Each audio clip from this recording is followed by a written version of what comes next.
What is up, everybody? Welcome back to another episode of Stay Hot. I'm Blaiden Kirk, joined as always by my two favorite co-hosts of all time, Matthew Sponhour and Theo Ash. Today, we are joined by our newly appointed NBA draft expert, Ben Pfeifer, to talk about previewing the NBA draft, which, you know, we talked about how the NFL draft is way too long and it gives people way too much time to consolidate their thoughts. We have the opposite problem here with the NBA draft, in which it's a week after the finals. So we have to consult our sources and bring in somebody who can actually know ball here. And we're also going to talk about the Bradley Beal trade, because that happened today, and that happened very quickly, I feel like. So we'll talk about that as well. Yeah. Before we get into this, Matt, Theo, and actually Ben, I'll have you go first. How are you doing today? I'm doing well. I had a nice day with family. Didn't do very much. Quite low key. Blaiden, where are you? Is this the fucking Clue manor? I said he was in a chapel somewhere. I swear to God, I played a board game with this exact setting. You're on a pool table, I think is. Is that actually a pool table? Yeah, you can see the corner pocket if you look. It might not show up on the. Oh my God! I YouTube zoomed in and I see it down, but you can see the corner pocket. Right. Yeah. Is that a real fire behind you? Because at first I thought you might be green. No, that's an LED screen, man. That's like television LED, program. I can change the colors. Blaiden's evening activity: sit down, get a coffee, sit by the fire, record a podcast. You know, it sounds like. I was gonna have a high noon, but I didn't want to look like an alcoholic on the podcast. I don't think they go for high noon. Like a single high noon is going to get you that label, Blaiden. Maybe if there's a bunch of crushed cans around you or an empty bottle of whiskey. One high noon is a problem. Yeah, high noon, dude. It's crazy. All of the comments are going to be asking, trying to get you to rehab. And it's just one can do it. Yeah, has anyone noticed it? What's in that water really bottle? Wrong with Let me smell that. But where are you? Seriously? Yeah. Just give me a second to collect myself. You got asked a question on the podcast and you go take a big sip of water, man. I don't know. People who are listening to this on audio are not understanding what's going on. Let me set the scene while Blaiden collects himself. There is a big stone fireplace behind him without a fireplace. It appears to be a TV tucked where the fireplace should be, playing a fire. And then in the foreground, you have Blaiden with his laptop and mic and water bottle on an old pool table. So just tell us. Is he missing anything? It's this is it, right? And you still haven't told them where you are. I'm on vacation. Recording it from some ominous dungeon somewhere. Yes. I guess he made it. I made it. Never mind. Your opportunity to answer this question. I am on vacation with my girlfriend Sophia. We are in the Smoky Mountains, about 40 minutes outside of Gatlinburg, Tennessee. This is not a real fire, but if you've ever been to any hotel and they have those artificial fireplaces, it's one of those. But it's not like a TV screen. So you couldn't switch it to an aquarium or something? I could not switch it to an aquarium, but would you have a preference in fire color? I could change that. Can you make it blue? Green? Oh, green would be good. So now green? You make it brown. I support green. All right, let me see if I can. This is electric podcasting. Sure enough. The day is long. Folks at home listening, he did make it green. Instead of the green, can you make it Zach Wilson highlights? Can you? Yeah. I'll just turn it off. Yeah, it's distracting. Anyway, with that being said, what's our first sports topic of the evening? I figure we might as well start off with the Bradley Beal trade. That happened really, really fast. I'm really shocked that it got done as quickly as it did. He's going to end up being a Phoenix Sun. Theo, you're our Phoenix Suns fan here on Stay Hot. How are you feeling about it? I honestly thought those trade rumors were kind of bait to get Miami to put more into the deal. I didn't really heavily consider it as a possibility just because the Suns don't really have much to trade because obviously they just traded for KD. I get it that it doesn't fix all of the Suns' problems. It really doesn't fix any of the Suns' problems that we had before the trade happened, but it does enhance their strengths, and their strengths might just be so strong that it's to an overpowering degree. And I mean, Bradley Beal is better than Chris Paul, and he's better than Landry Shamet. So if those are what you're giving up plus the second round picks, like for a 1-for-1 upgrade, I can't be too mad at the move. And obviously I hope they're not quite done yet. And I didn't see this Bradley Beal trade coming, and who knows what else they'll do in the future to kind of shore up the bench and shore up the defense. But man, I mean, if this opportunity arises and you can get a guy like Beal for a player you were going to cut, I thought Chris Paul was off the team. And then all of a sudden they've traded Chris Paul. It's like, I thought they just released him, but I guess not. And Landry Shamet, my heart dropped every time that he tried to shoot something. So yeah, I'm excited about the trade. I get that there's still lots of work to be done, but it's a pretty cheap price for a guy who could come in and play like an all-star. Yeah, I agree. I think a lot of the people being negative about it are a lot of people are just mad about it. They're mad the Suns got Beal for nothing. They're mad about, they hate us because they ain't us. Yes. That's got to be it. They want to lose. I think people also underestimate so how close the Suns are. Like, yeah, they were the team that challenged Denver the most, and Chris Paul and Ayton both went out on an already really shallow team. They absolutely could have gotten that to 7 at least if they had stayed healthy, and I think this is a big upgrade for them.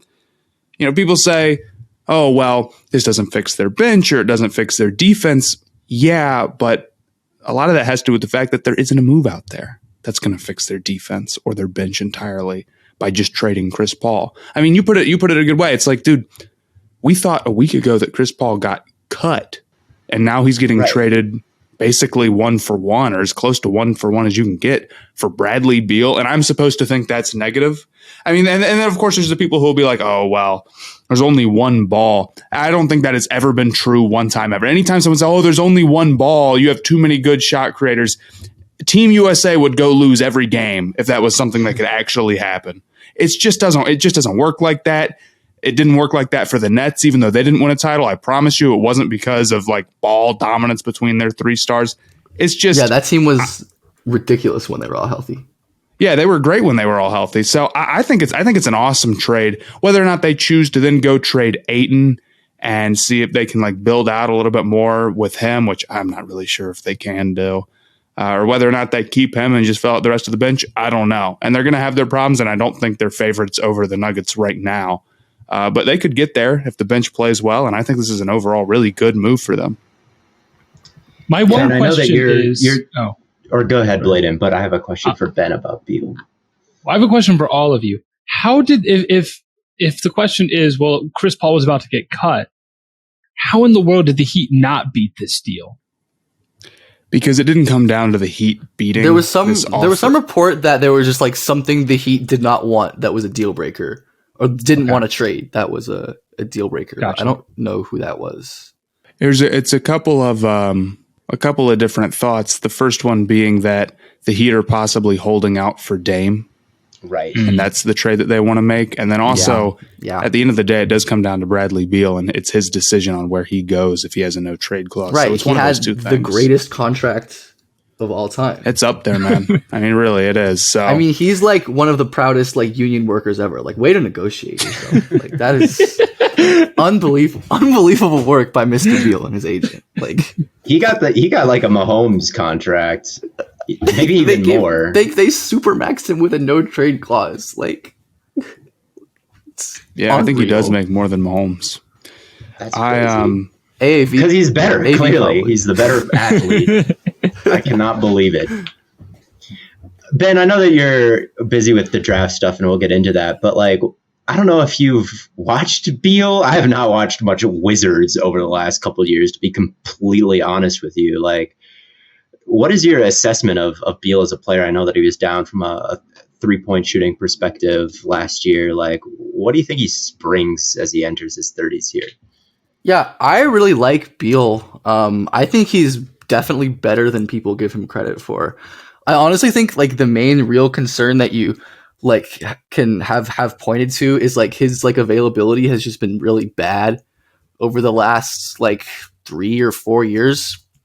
But outside of that, like he is a really efficient, high volume scorer. He is a really advanced driver, one of the better ones in the league.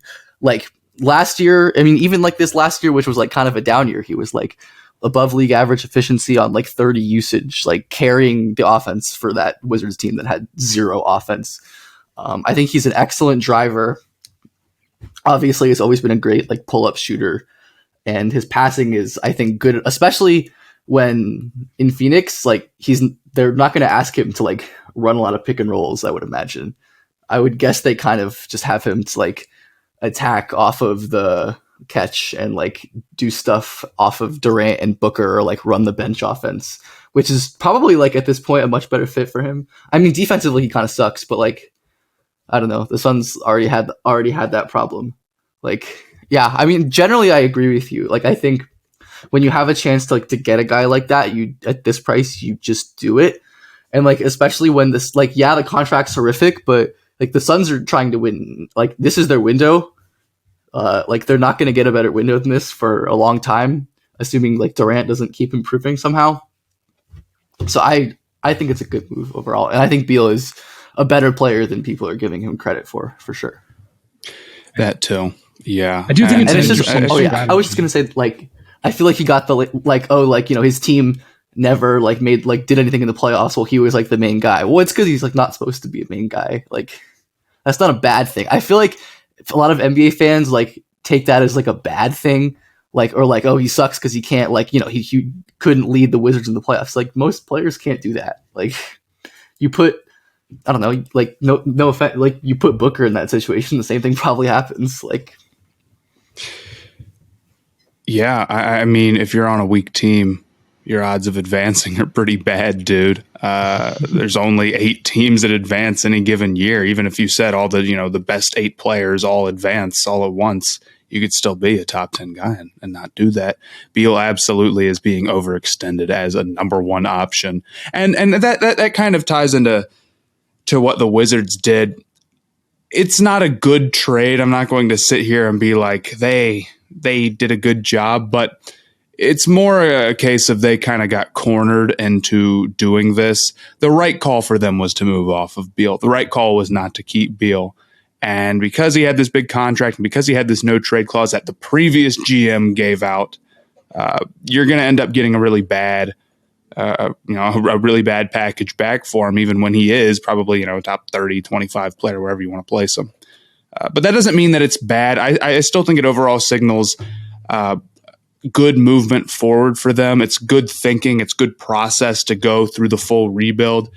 Some seconds and some pick swaps. Who knows? That 2026 pick swap from the Suns could be really good.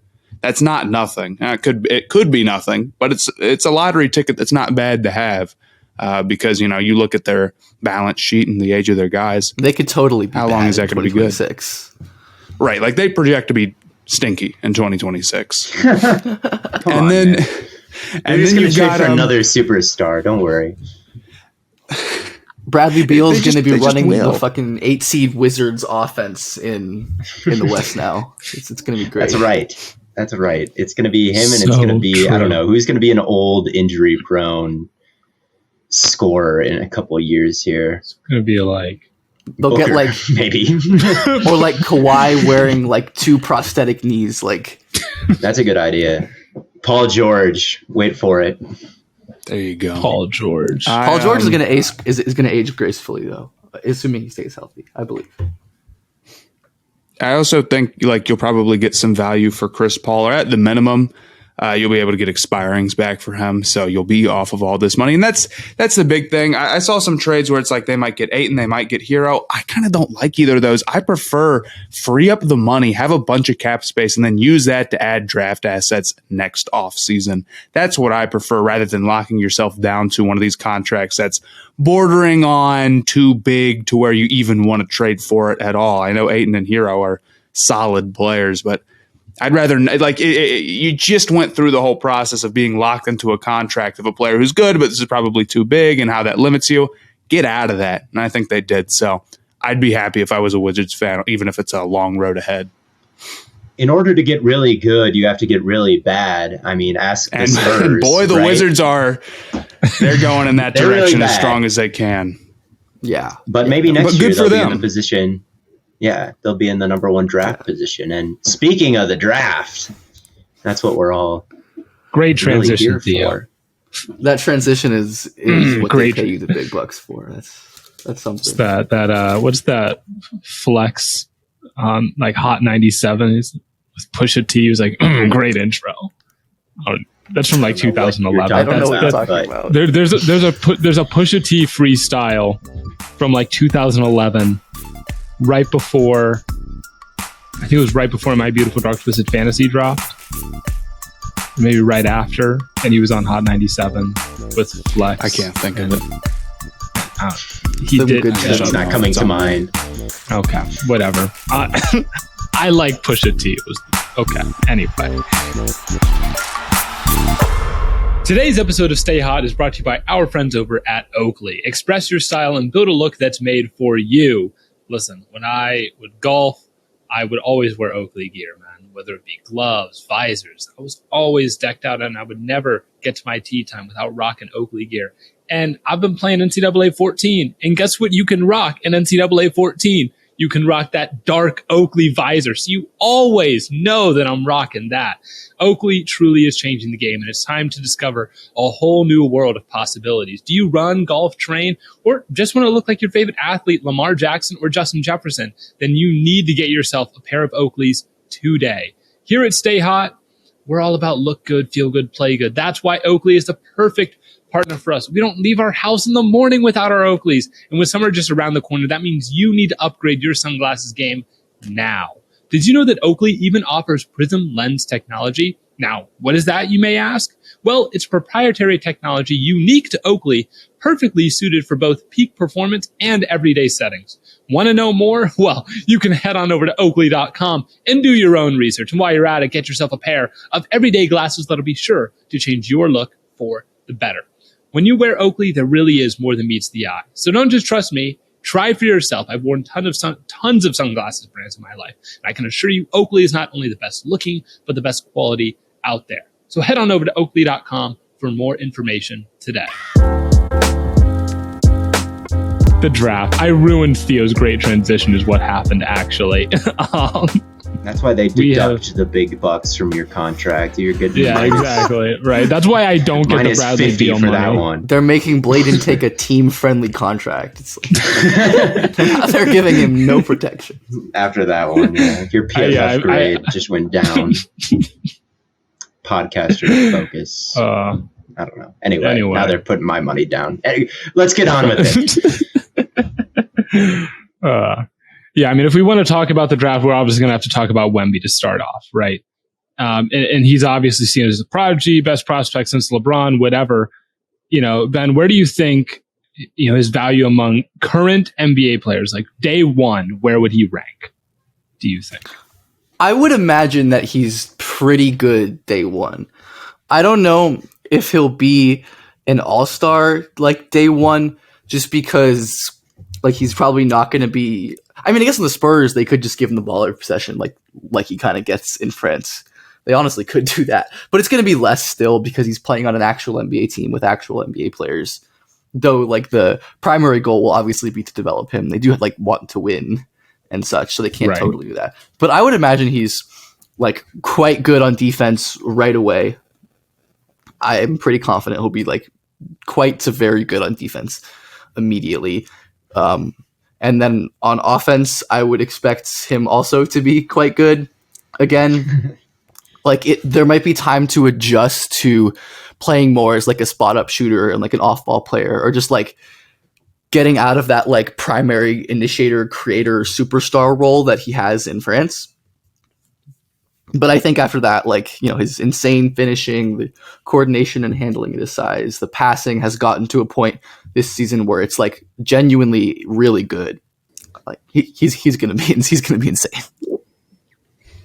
Yeah, I mean, when you watch him and people try to like drive in on him, you just don't understand how they can possibly. I mean, they do sometimes, obviously, but you don't understand how players can possibly get around him and finish over him. It just seems so difficult with a wingspan like that and the foot quickness that he has. I think he's going to be right around all-star level out of the gate. I don't know if he'll actually make it because, you know, the perception of like what an all-star guy is and then versus, you know, like actually making the all-star, two wildly different things. But he's going to be right up there. And in terms of his value among NBA players, there aren't 10 guys that you could trade for him one for one. There probably isn't 5. He's that valuable. The ceiling's that high. You'd be right to bet on that ceiling.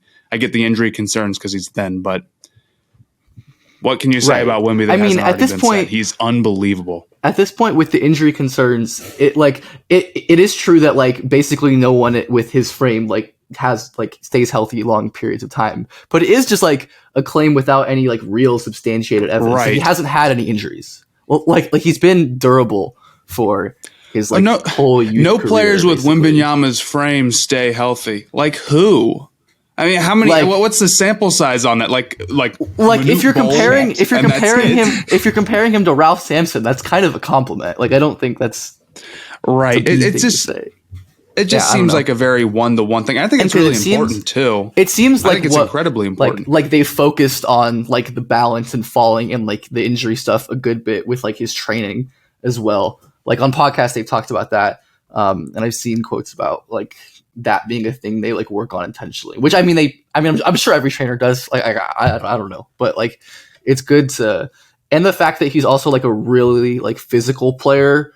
Like there's obviously going to be like dumb people who do the Chet thing or something where it's like, oh, he's just going to get bullied in the post by like Steven Adams or like, I don't know, like maybe, but also like that just doesn't really matter. And Wemby also is like extremely physical and wants to dunk on people every single play. So yeah, it's the NBA just isn't at a point where it's like, you know, if you get posted up by Steven Adams, like that's going to get you played off the court. Like, yeah, maybe it'll happen to some extent, but there's only so much you can back someone down before you do got to put it up over them. And if that person's quick and has long arms too, they can still, you know, get a good attempt on it.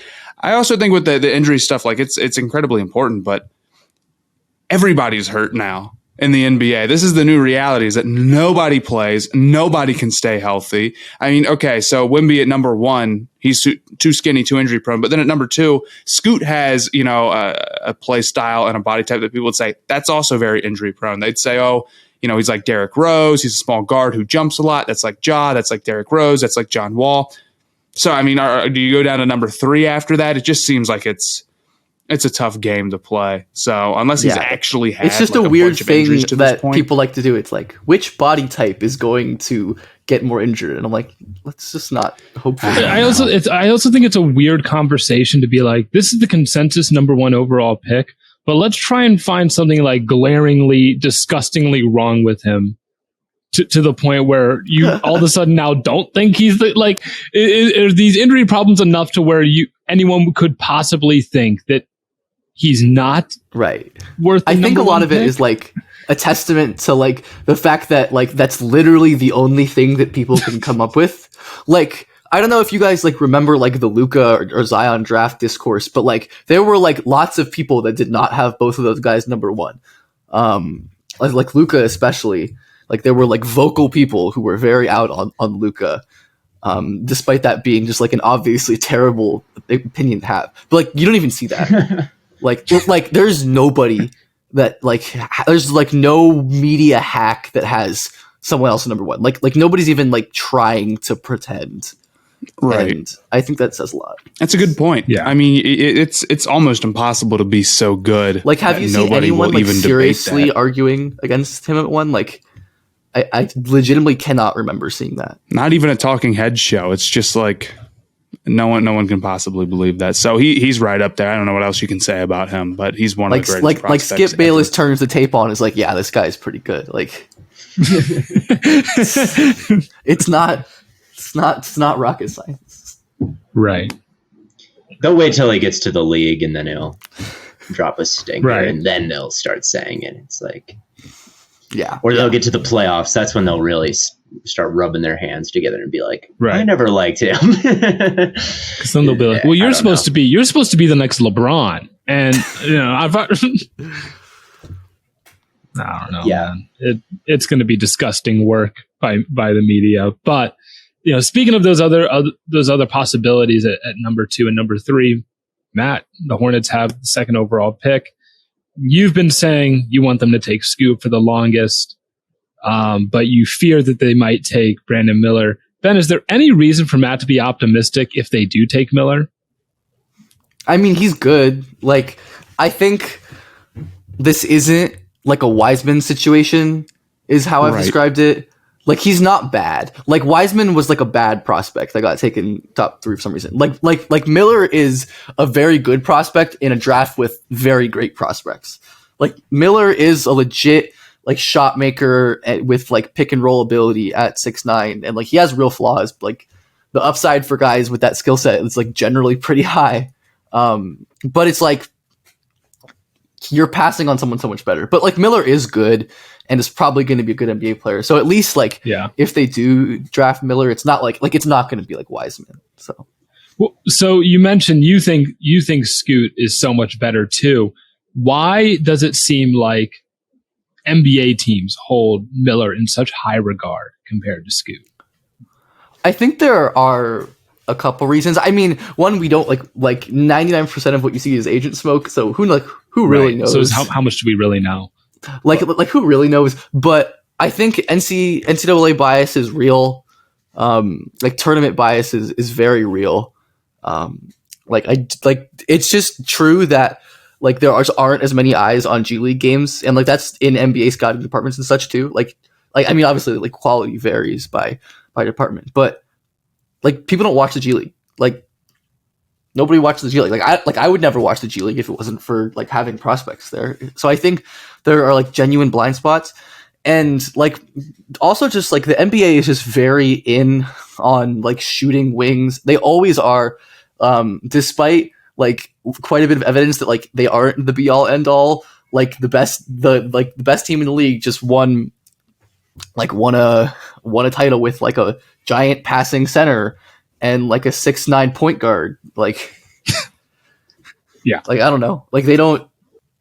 Like I think the league just really values those like wing shooter scorers, and like obviously they're like a good archetype, but like Scoot can be that guy, like, and more. So, what do you think happened to Brandon Miller in the NCAA tournament? Like, I know that's kind of when everybody was watching him, and it was disappointing. Like, what do you think they missed things from the regular season? Because people are so down on Miller. I never see any positive like hype about Brandon Miller, and I think it is mostly because of the March Madness performance. Like, what do you think people missed out on, like me, who just watched the tournament and didn't watch the regular season? And does his performance in the tournament like really bother you? Or to what extent? Almost no one's performance in the tournament would really ever bother me. Like, it's just such a small sample, and like I don't think it's any more valuable than a random 6-game stretch where he played poorly, which there were during the season. I think like at least among like draft Twitter people, a lot of it is like overcorrection too. Like people are like, oh, like there is no way this guy should, is going top 2 rightfully, and then they overcorrect and have him way lower than he should be at times. Like, I definitely think I'm on the lower end there, but Miller is also just kind of inconsistent in his production. Like, he was really incredible during like the middle second half of like the SEC season, where his finishing and driving was better and his defense was a little bit better, where like beginning of the season he was really unimpressive, and then a lot of those habits in terms of like finishing and shot selection and defense and such kind of returned in the tournament. But I think even then you saw some really impressive plays. Like with his passing and shot making. But yeah, he definitely is like a very legit shot maker at 6'9" with real ability in the pick and roll, which is again just so valuable.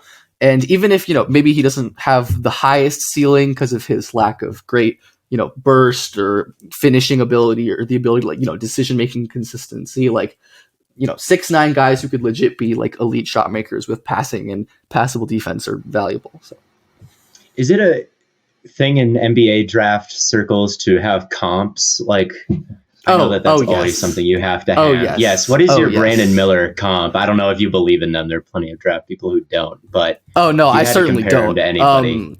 I feel like most of like the comp discourse is just like kind of mocking people who make bad comps, which is always fun. Like he gets the Paul George comp a lot, which is just like one, like he and Paul George couldn't have been more different prospects. And it's just like the smoothness of his game is the thing. I don't hate like Ingram as like an impact comp, kind of like, not that he's going to be that kind of player, because I think Ingram is always going to be a better like downhill kind of creator, while Miller will be like better from three and such. But the same kind of like smooth handling, like secondary, like even like I think Ingram is a very good player. But like how valuable is that guy who like can't be your number one and isn't the best shooter in the world, but like has these really great skills at his size? So I mean, I think he can like hit that level of player if he hits his like high end outcome. But also like the fact that he's like really old is not a good sign. I didn't know that about him. Yeah, he is going to be 21 at the beginning of is that really season. Old for the NBA draft? That is really old. That is really, really old for the NBA draft as a freshman, especially. I know for the NFL it's different, but like if you're like a 21-year-old NFL prospect, they'd be like, oh my god, he's so young. Yeah, they're mad when you're like 25. If you're anywhere above like 20 as like a freshman, because I think the age is like a quite important predictor of like star outcomes and like guys, exceeding their expectations and being really good, just because like the physical difference between a 20-year-old and an 18-year-old is like enormous and much more significant than the difference between like a 26 and a 28-year-old, like when there basically is none. So obviously like it's good that he's dominating that competition, but it is not, because like he was not like this in EYBL and in high school. Like he was pretty average. And like it's great to see the improvement, but also it's like how much of this is just him being older than like a lot of guys were. It's like, how real is this in terms of him being like a star because of that? But it's just, again, something to think about, like not something that should damn him, but yeah. Matt, he's a future Hornet. What are your thoughts on He's no future Hornet. Have you watched Scoot time? It's Scoot time. I heard that Scoot had the better workout of the two. Well, who knows what to believe of any of that? This is like when I had just so much. I was just gonna say, this is like when I, as a Colts fan, was like watching Will Levis highlights all before the draft to try to convince myself that everything was going to be fine, and then they draft Scoot, and then they drafted Scoot at 4. So I agree. Miller is not a bad player at all. So worst case scenario is not getting some bust who doesn't help the team, but Scoot and his ability to create separation and drive in and finish and pass out. I mean, having two guys who could pass like LaMelo and Scoot on the same team is ridiculous. I mean, the number of teams that have that is so incredibly low. So I mean, it's just going to kill me if they don't get him, man. And I'm not saying that I'm guaranteeing Scoot will be perfect or that he's a perfect prospect. Obviously, the shot's got to fall a little bit more for him. But I'm not even that worried about the three-pointer. I'm not even that concerned about it when he's got the mid-ranger and the free throws weren't that bad or anything and the form looks all right. There are quite a few like star guards that aren't amazing three-point shooters. Like it's right. So I think Scoot's the pick pretty easily. I think that is what they're going to end up doing, although I'm preparing myself not to draft Miller, but to draft Scoot, celebrate, and then we trade him right away. That's the real fear. They could very easily do that. So heartbreaking. But Dame overall, and LaMelo. those are my thoughts. I don't know. And then Ben, I just feel like I always hear good things about Scoot and bad things about Miller, and that's not necessarily like an indictment or of the dialogue. Like maybe that's just the way it is. But I almost am interested in hearing the counters to each. Like, what are some of the weaknesses in Scoot Henderson's game? Like, if you were to poke holes in it, like what are some of the concerns with Henderson that you could maybe outline? Yeah, I think there are real concerns, as there are with like basically every non-Wemby prospect ever. Like Right. real flaws and ways it couldn't work. I feel like I've seen like a lot of like there are a couple people who are like vocally anti-Scoot, but like a lot of the reasons seem like kind of disingenuous and just based on like advanced stat looking and such without actually watching the games. Like the idea that he's like a kind of like mid like good athlete, like rather than an elite one is kind of wild. But I think there are like the two ways is, I mean, because I think he's going to provide like elite driving and rim pressure. Like I think his floor is like current Fultz ish kind of. Obviously, like that was like a super weird situation, but like he's turned himself into a pretty good player, like while being totally unable to shoot. And like Scoot is like probably going to be a better shooter. I agree that I don't think the 3-point shooting is that big of a concern because he is an elite mid-range shooter. He shot a ridiculous percentage, a ridiculous amount of those shots, is so great at creating those shots because of his, pace and burst and stop on a dime ability. He can just get those mid-ranges whenever he wants. And being really good at pull-up mid-ranges is also just a really, really strong indicator for like future shooting growth and especially becoming like a better pull-up shooter. Like there is a very like long list of players who were like very, good pull-up shooters like from mid and like bad 3-point shooters in college and then ended up being like actual useful shooters. So I mean, I think the main arguments would be if you don't buy the shooting really pulling out to 3, which I think is fair, like it's certainly possible. And then just like to what extent his defense is going to look like, because it's hard to know with a lot of these like young star prospects whose main concerns are just like that they don't really try, which is not great, obviously, but like, Scoot has all of the tools and like the instincts at times, like to be a good defender. Just like he doesn't really care that much at this rate, and it's like hard to know how much that can be ironed out. But I think like just because of his like Matt said, like his driving and passing skill combined with like the mid-range scoring craft, I think he definitely could use to develop some more like scoring moves in like 10 foot in an area, just because he's so good just like running straight at the basket and scoring. Like he doesn't really need them, but he will at the highest level. So I think like just shooting defense stuff and how difficult it is for like a small guard like that to really be like a high level initiator guy are reasonable concerns, but I don't think any of them are like close to significant enough to not make him the number 2 guy. Do you like his fit with the Hornets more, or maybe the next team? Is it the Trailblazers number 3? Yeah, like, Blazers. If you could drop him in, I think the Hornets is going to be quite fun, honestly. I think the Blazers would be good too, because Scoot. Well, one, I think LaMelo is a really good off-ball player. He always has been, and there's just like no one to really do that with on the Hornets at this point. He was kind of trying to relocate and move off of like Gordon Hayward driving to 16 feet and getting cut off. Like, imagine that being like Scoot going, like getting him easy looks. And, LaMelo's obviously, not the greatest like scorer and finisher in the paint, but he is an incredible shooter, where Scoot is going to be an amazing finisher and, the shooting issues, and they're both amazing passers. I think they complement each other so well. And both definitely have worlds where they can be solid enough defenders, because they're both big, like they're both like point guards. But this isn't like playing like I don't know, even like John Wall and Bradley Beal. They're large, and I think that matters. So I like the fit. I think it makes a lot of sense. I agree. I don't think it's nearly as bad as people make it out to be. And I think a lot of people saying that are either in there's only one ball camp which is like, dude, if you can't have multiple players who are good on the ball, I don't know what to tell you. I think we should just get more than one ball. And that's what we should do. I mean, people said the same thing about Harden and Chris Paul, and they were so good. So I never want to ever hear it again. They said the same thing about the Nets too. So all that I don't want to hear. And What then are I think two a lot of people players where saying, you'd legitimately be concerned about that? Like, would it be like Westbrook and I don't know? Westbrook's just the first guy that comes to mind. I'm sorry if it's unnecessary Westbrook slander. What are two guards that are like nightmare fit? Just out of curiosity.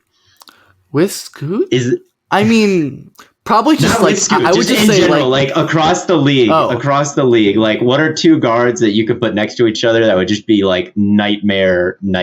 This would. I see what you mean. Huh? That's a good question, honestly. That I need a second to think about. But I'm sure you could think of something insanely dumb that would totally fit that role.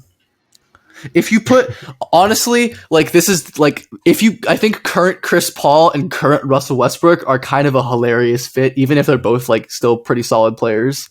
Like, extremely funny to imagine Chris Paul yelling at Russell, like screaming at Russell Westbrook for like airballing a three after he worked his ass off to like get to 20 feet because he's 40 years old. Like it would kind of be a mess, but it also might be pretty good at times. So I don't actually know. I don't know. Yeah, I figure you would just Maybe need that's a question two for the guards comments. two guards that can't play defense and little bit can't of time. shoot, right? Yeah, just get a couple like Trey Young. Yeah, I was gonna Trae Young say can shoot though. Trae Young can shoot though. Sometimes. this is like a not like if you put Trae Young and like Colin Sexton together, that would be incredible. That would be some of the greatest basketball ever played. No, that would be terrible. No, but Ben, I've been looking at your mock draft, and you obviously have Wemby at 1. Shocker there. You have Scoot Henderson going at 2 to the Hornets. Then you have Amon Thompson, or is it Amen? Amen Thompson. Amen. Okay, I have a friend named Emen, so It's just one syllable away. Yeah. right. So you have Thompson going at 3 to the Trailblazers, and then you have his brother going at 6 to the Magic. What are the differences that you like, or differences in those players, and what do you like about each of them? Yeah, the Twins are freaking awesome. They are incredibly good. I mean, I want to say that like that mock is like not a prediction, but it's like what I would do at each pick. Like I don't necessarily like just that's how we prefer to do mocks too. Yes, right, because like I don't have it's just like like that's not what I expect to happen. It's just what I would do if I was the GM at that point. But yeah, the Twins are really, really incredible. Amen is like one of the best like basketball athletes ever. Like he is like that level of athlete. Like he is like Zion, LeBron level of physical talent, with like obviously his like speed and like dunking and his ability to get to the rim, but also he's like the most like flexible and balanced and coordinated person ever. And he has this cool thing where like anytime he changes, like how like normally like when human beings and cars like turn, they have to slow down a little bit. Like he doesn't do that. Like he doesn't slow down. He just goes, which is pretty difficult to defend if you can imagine trying to defend a basketball player doing that.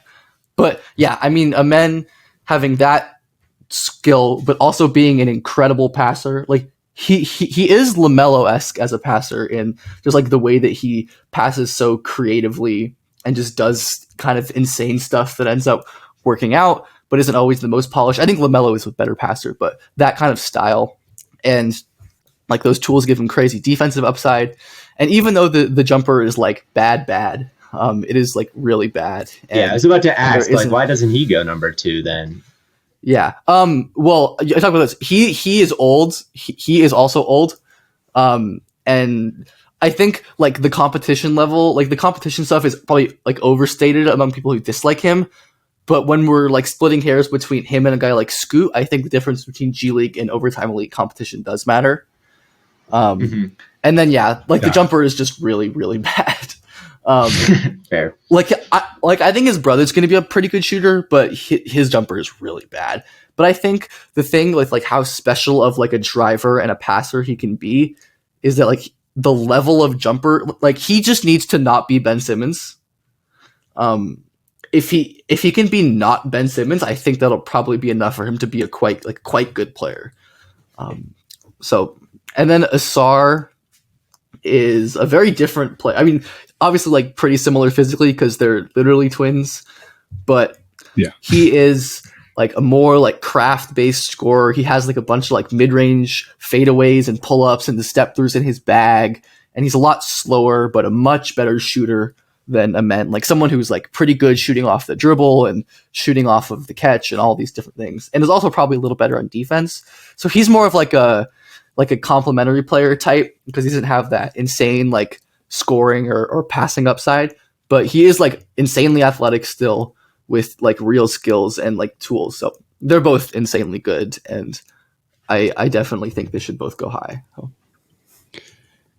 Yeah, and I think with Amen Thompson, if you're saying like, okay, he just needs to be able to shoot a little bit more than Ben Simmons, even then, even if he can't really shoot, Simmons could have been a really strong offensive player if he had just been aggressive going inside. He was just very passive all the time and wouldn't take over. Right. So maybe if the shot doesn't even come around for him, as long as he knows what he needs to do offensively and what he needs to be doing when he doesn't have the ball in his hands, I think he could be all right anyway, because he really is. I mean, that type of athlete. People will think this is a slander, but like I really do see like a lot of like stylistic and like overall parallels between him and Ben Simmons, who was like a very good player at his peak, which is like kind of sad to say, but like he was like an all-star plus level player at his very best while being like the worst scorer of all time. And I think that's just because he was so special and dominant in so many other ways that this like insane weakness didn't matter. And I think Amen is like that too, where this insane weakness, which again, I don't think is like I don't think it's as bad as Ben Simmons. I don't think it will be that bad, but it is a real weakness, is made up for by all of these overwhelming and unique strengths. Like, so I think like, Ben Simmons without like the biggest case of the yips ever, like, I don't know, like that's a pretty good outcome. And multiple back injuries is the other thing with Ben Simmons. Like he has been That's true. fucked up for a while now. Like it's the yips and just like the curse of the Philadelphia 76ers, which Amen will certainly not have. Like That's right.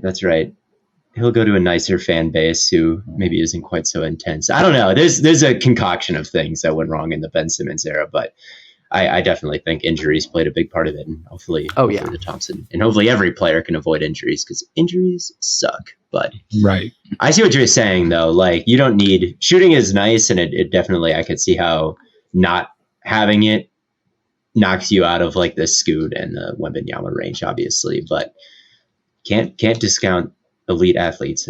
Right. Anywhere. It's kind of nitpicks when you're like splitting hairs between like the top level guys anyway. So For those that don't know Ben, he is an Indianapolis supporter. So he's a big Colts guy, big Pacers guy, and now he has the Pacers here Pacers taking. Fan?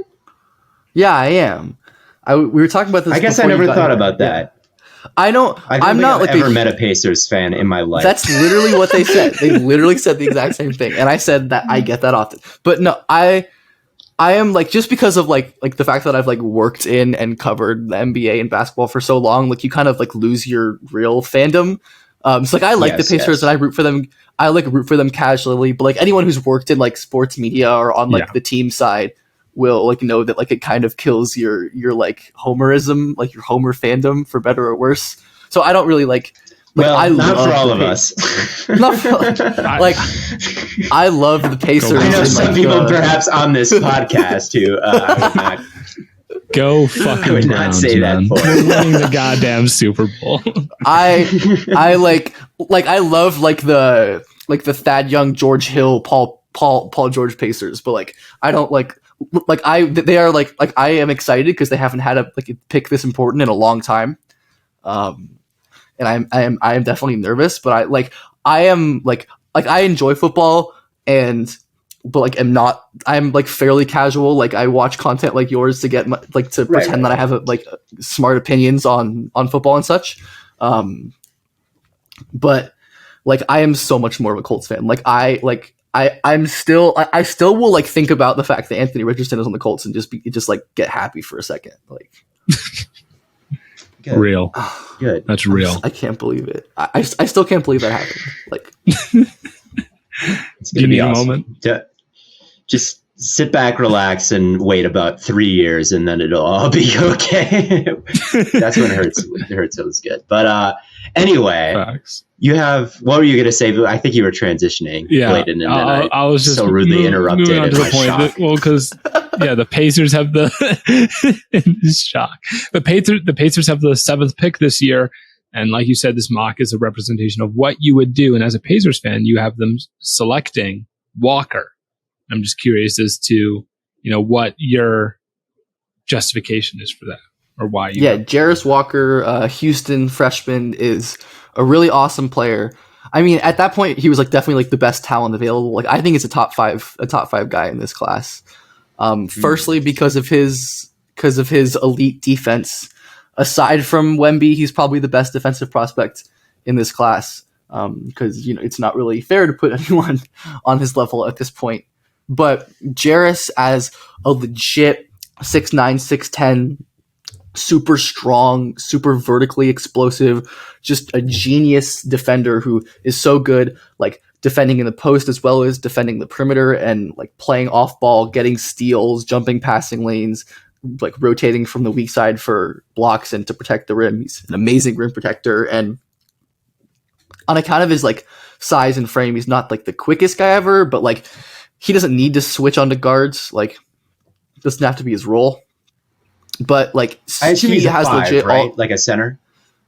He's more of like a 4.5 kind of like someone Okay. who I like, who's like, I just like the fact that he's like 6'9" or 6'10" probably disqualifies him from being a real 5. But I think this is actually something I like talks about. Like, I did a video about this yesterday, kind of, where he like, it's really hard to play the 5 in the NBA. Like, people like, I feel like overstate how like the players that can like actually hang at center, because centers are so huge. But I think Jarris is, because of his like length and rim protection and strength and stuff, can probably do it. And then offensively, while he has shooting concerns, they're obviously less important because he can play like kind of a 4 or 5 role. And he is an amazing passer, like super, super great passer out of pick and rolls and the post and such. And he has like really interesting offensive tools. I said this before, but his offensive like scoring profile reminds me broadly of Siakam's in college, as a guy like a 6'8", 6'9" wingy forward who doesn't really shoot. Jarris was like a much better passer. Pascal was probably more fluid and like a better dribbler, but both have like great mid-range, weird scoring touch, but aren't great creators and they can't shoot. And it's like, I don't know how this guy's going to work in the NBA. And then they end up working. So I think there are like definite issues with his offense, but the upside to me is pretty high. And that's just a guy who, like, especially for the Pacers, who really need more defense, especially like it seems like they're gonna be committed to Miles Turner. Like, he'll probably be in trade rumors his whole life, but still it seems like they're committed. Like, get more defense around him. They have so many great offensive threats, and like Halliburton and Mathurin and all the guys that they're collecting on that end. So that's Jarris. He's great. I've seen the Ayton for Heald and Turner rumors kicked up even today after the Beal trade. So Turner will not escape these.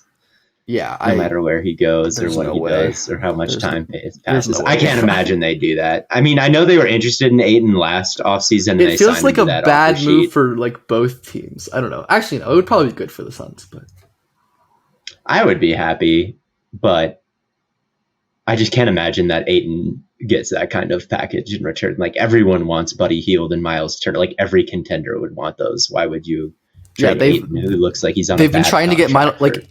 Every contender has been trying to get Miles Turner for his entire career. Like, right. So I don't know why they would fold for Ayton after all of these years, but who knows? Let's see, how much time are we at? We've probably got a couple more minutes here.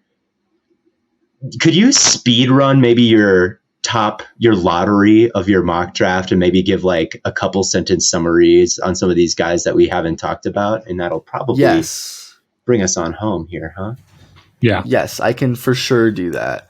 So my guys, I talked about Scoot, Wemby, Miller, the Twins, Jarris. The only other guys in that like top range that we haven't talked about are Cam Whitmore, Villanova wing, just a ridiculous athlete, kind of downhill power dunks, burst scorer with also like real shot making and defensive upside. I've said before, and I have like a video where I talked, he kind of to me is like the midpoint of Anthony Edwards and Andrew Wiggins, which I think is a good player, like a quite good player at some point, where he like, you know, had the same kind of power athletic, like first step shot making, handling issues, defense issues that Edwards had as a prospect, but he was probably a little worse at all those things. And he also has the issues that Andrew Wiggins had in terms of not creating separation and not being a good enough like on-ball scorer, where obviously it took Wiggins a long time to find a role that he was like good in. But I think Cam Whitmore could be something like that, which I think is a pretty good player. And then Cason Wallace, who is another Kentucky guard that's going to get underdrafted and be really good. If there's one thing I say today that I'm certain of, it's that. It always happens, and Cason is great. Just another elite defensive guard. He's one of the better like off-ball defense prospects in terms of rim protection from a guard and getting steals and just doing all of like the little things that you need, like guarding screens. He's not like the best like straight ISO defender, but he's like 6'3" with a 6'9" wingspan. Like he doesn't need to do that. And then offensively, pretty solid pick and roll game, good pull up mid range shooter, good from three, good passer. Like not great like at handling or creating as the main guy, but with his defensive impact, he should never need to be that. So those are the other two like guys in the top. Taylor Hendricks, who I actually don't have him in my lottery, but I had him picked there just because he plays like such an important role, and I think because this draft is really good and that there are more than 14 players who are like of lottery quality. Which and is you have him going great. to the Mavericks here for reference, by the way, at 10. Just because like Hendricks plays a couple critical roles as like a really elite like secondary like help rim protector and a really good like catch and shoot shooter. Like that's the kind of like 3 rim protection player that like every NBA team is looking for now, and every team seems to have one of them, or like every good team seems to try to have one of them. So I think he fills that role, especially on a Mavericks team that like really, really needs defense. Like the Mavericks really, really need defense, obviously. So I think that would just make a ton of sense. I don't have him as high. I know like he's probably going to go in the top 10 in real life. Like he's definitely going to go in the top 10, and people have him higher than that. I just don't think that the upside on offense first, like again, just like aside from catch and shoot threes, that's kind of all there is as like a 6'9" guy who isn't really a dribbler or a passer. He's not a great interior scorer. And then, you know, just like how elite can the defense get that? But he's like really good and the defense is great. So, and that's just a very important skill set, and that certainly matters. Then the other guys I think had this lottery, Grady Dick is amazing. He's also going to go in the top 10 for sure. He's for sure going to go in the top 10. Just like the perfect like off-ball complementary player. Like he's the guy that you want if you have a player who is already like really great, just always having the ball in their hands. Obviously an amazing shooter, but one of the best cutters and like spacers, and like one of the smartest players in the draft at like getting his shots off the ball. He's a great passer as well. It's just like, don't ever make him dribble, and he'll be like an all-star, like a sub all-star level player. Like he cannot dribble and create at all, but that shouldn't be his role. Also like a pretty good athlete as well. Some interesting defensive upside. Like he's just an amazing complementary player where I think honestly the ceiling might be higher than people expect just because of how good he can be as a shot maker and a passer at that size. But like, you know what you're getting with him. He's almost certainly going to be a good player. There are ways that you can fail for sure, but I think he's pretty safe and just fills such an important role as like a shot maker, off-ball player with defense. And then who else did I have? Okay, so the last ones I had were in this lottery mock were Dariq Whitehead, who's going to go in the 20s, but that is almost primarily like because of injuries. He was hurt for a lot. So Derek played at Duke. He was like a top 5 recruit in high school and like deserving of that status. Like he was genuinely that good. And then he had like a bad knee injury and like he had shoulder injuries as well, I think, which like notably like took some, like he looked notably less athletic and explosive during his year at Duke, which is obviously a concern. But he's just a 6'6" wing who projects to shoot, pass, dribble, attack the rim, defend. Like there aren't so many of those guys in the league. And obviously if teams like medical red flag him, like that just is what it is. Like it sucks. But I think you see with like MPJ, who Michael Porter certainly was like medical red flagged on a lot of teams' boards, and it took time, but he ended up being like the 3rd best player or like 3rd or 4th best player on a championship team. So like these guys are usually worth it. And then I have Jet Howard, who's also not going to go in the lottery. This one is just because I don't really agree with the eval that seems to be out there on him. Another like 6'8" shooter. There are so many insane tall shooters in this class, which is cool, honestly. And Jet is another one of them, just giant shot maker with a really impressive handle as well. Super like fast and fluid, and is a good passer, can create his own shot a little bit. Just a really good like high upside shot making wing. And his defense is not good now, but that's pretty common for like freshman wings, especially ones with like big offensive role. And he was also like playing for his dad, so like who knows if that had anything to do with it or like the effort stuff, but he's really good. And then the last guy is Derek Lively, who seems like he is going to go in the lottery. I don't have him in my lottery, but again, similar to Hendricks, just plays a really valuable position. 7'1" Duke freshman center who became one of the country's best defenders and just a really high level rim protector. Rim protection is so important in the NBA. Right. Like so many of the best defenders in the league are rim protectors. You're Anthony Davis, Brooke Lopez, Jaren Jackson, Giannis, all these guys. Like these are rim protecting monsters, and it's so important. And all the MVP candidates are bigs, right? Like you got to stop to win the title. You got to stop Jokic or Giannis or Embiid. Like these are all the dudes who are top in the league. So I could definitely see, especially after this season, where those three were the entire MVP candidacy the entire year, that anyone who is big and tall could definitely get bumped up a premium, because like those are the guys we need to stop right now in the NBA. And Wemby, of course, like Wembanyama is going to be, probably one of those guys as well. So definitely could see like a just someone being 7'1" and like good on defense, being like, we're going to take him super high, because it's like, we're not going to win if we can't stop. And he is like genuinely quite good on like the, not just as a rim protector, but he's like a really good pick and roll defender, really mobile, good feet, good positioning, just a very solid defender overall. And I'm a little lower in the grand scheme. Like I don't have him in the lottery because I just think his upside, especially as an offensive player, is very limited.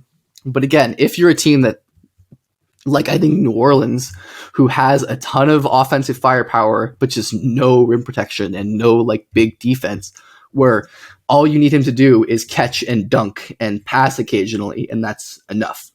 It might not be enough to make him a star or an all-star level player, but that could make him enough to be like a key piece on a title team as well. So that's like, again, even if I don't have him as a lottery quality prospect, like he makes sense as that, like he is that value for some teams. And just like, as you said, like being a giant center who's really good at defense is super, super valuable. So one of the most important things in the whole game: shot creation, shooting, and then interior defense. Probably there at 3. So yeah, well, absolutely. I think that's all we got.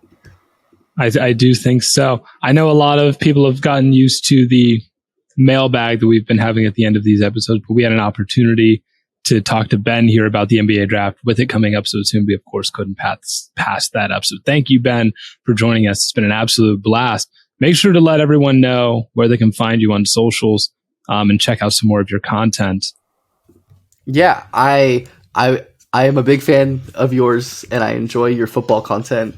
And like I said, making me seem like less of a casual. So appreciate and hope I could help some people do the same. That's always the goal.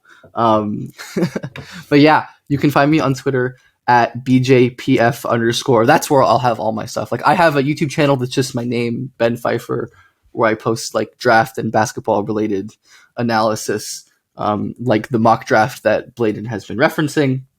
I have a part 2 of that one as well, of the rest of the first draft. So yeah, I'll have awesome any content on Twitter. You can find me there. Fun fact, I literally, like I said this like one podcast before, but I changed my Twitter from like just my name because I was tired of having to spell it on podcasts because no one can ever spell my name. And every time I went on a podcast, I had to be like P-F-E. I'm like, no, okay, I'm just going to change that. I'm just going to change That's why I changed my name. That's pretty, I kind of like that. That's Is a good THEO strategy. Ash your real name? No. Is that true? Brother is fucking with He you. thinks it's funny, unfortunately. He thinks he can pull pranks and jokes and stuff like that. It definitely sounds like a D-list actor Yeah, kind of that- name. Like, so You On made this purpose. joke on Twitter a while ago, didn't you? like, No. yeah, it definitely I was sounds joking. like it Yeah, we definitely also sounds made like someone I would speak to in a West LA coffee shop. Like, it's not a bad thing. Yeah, we also made the joke that Matt is like 15. I made a When TikTok did we about make a that while ago. joke? There was some. What? Yeah, do you remember this TikTok? This is a long don't remember time this, ago, Theo? where it was like me and I had like the beard growing out a little bit, and there was like this trend of like something like people like just saying how old they were, basically, not directly, but it was like some song. It's like now I'm 30, and then it's like people would be like me in 2020. 40, like, whatever. once I was 30 years old. Was it that song? It was something like, it wasn't that song. I forget what it was. I think Andrew Garfield sung it. What movie was this? Tick, Tick, Boom, I think. Some audio from that. I just made the math to say I was like 15 at the time when I obviously wasn't. You were like, what? Matt, you have a very nice podcast voice. Very like NPR dulcet tones. Like, you could definitely like read me to sleep, like talking about like Ukraine or something. If Yeah, I'm shooting for Joe Pera is always the goal as far as soothing voices go, but I appreciate that. Thank you. That's awesome. What about me? Thank you, Ben. Oh, This is real What about me bad. and Bladed? I think both of you have extremely on the nose sports podcaster roles, which is something that I enjoy and want to listen to, but not when I'm on a 7-hour road trip and just want to zone out and forget. My voice that is a little I bit forget too that I grating. exist. It's true. It's true. When I'm on a 7-hour road trip, which I'm going to be on tomorrow, I have to listen to exclusively like exciting songs that I can sing to. Because My mom is I the feel exact like I'm same gonna way. fall Like, asleep. needs that or they will crash. Isn't your Yeah, girlfriend it's in the like- car, man? Yeah, and like but it's Talk to like, her. I understand. I do talk to her, but sometimes she gets sleepy. Okay. It's like she wants to take a so nap. You're gonna play loud music and sing? What is this? Yeah, it's like that's her punishment for taking a nap and making Blaiden be by himself in the car. Yeah, She your has punishment to- is That's punishment is I'm listening to the entire discography of Queens of the Stone Age and pretending that I'm Josh Homme. I don't know what any of those words mean, but I support you. Anyway, again, thank you, Ben, for tuning in for joining us today. Thank you guys. It's been an absolute pleasure. Thank you all for tuning in. And as always, from Stay Hot and from Ben today, we will catch you all on the flippity flop.